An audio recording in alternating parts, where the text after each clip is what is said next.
Okay, this is a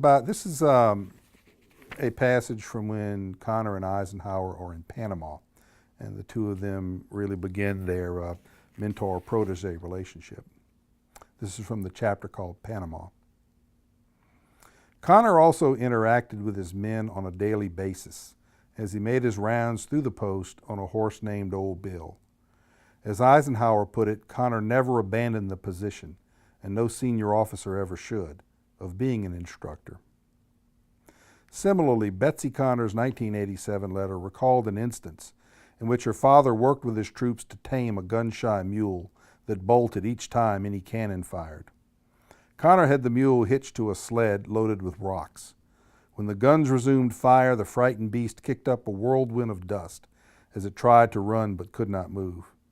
Eventually, the mule, like the men of the 20th Brigade, settled down under Conner's firm leadership.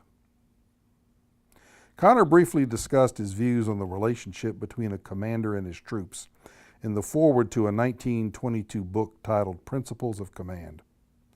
Conner began with the premise, borrowed from an Alexander Pope poem, that the proper study of mankind is man.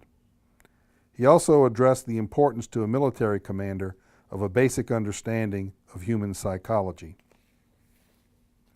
Fox Conner's developing relationship with his executive officer, Eisenhower, afforded the general an opportunity to practice a bit of applied psychology of his own.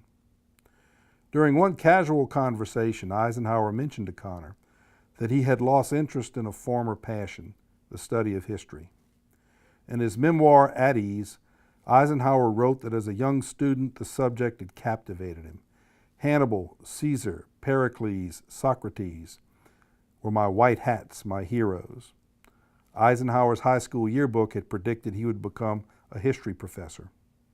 However, West Point's emphasis on rote memorization of names and dates had caused Eisenhower to develop an intense dislike of history, which he still bore 7 years after leaving the academy. Conner, who had never lost his own boyhood love of history, said nothing in response to Eisenhower's comment. The general did invite Eisenhower to visit the Conner residence later that evening. Once there, the two officers retired to the general's library. In a 1964 interview, Eisenhower recalled that Conner's collection of books on military history was magnificent. Shelves of beautifully bound books, including works written in French and German, lined the walls of Conner's study. Eisenhower recalled that one shelf had nothing but books on Napoleon. More than 40 years after his service in Panama, Eisenhower told journalist Charles Brown that he could still see the bright red covers of the Napoleon as a General series. But Fox Conner did not speak to Eisenhower about Napoleon or any other great commander of the past, nor did he discuss the importance of history to the development of a well-rounded military officer.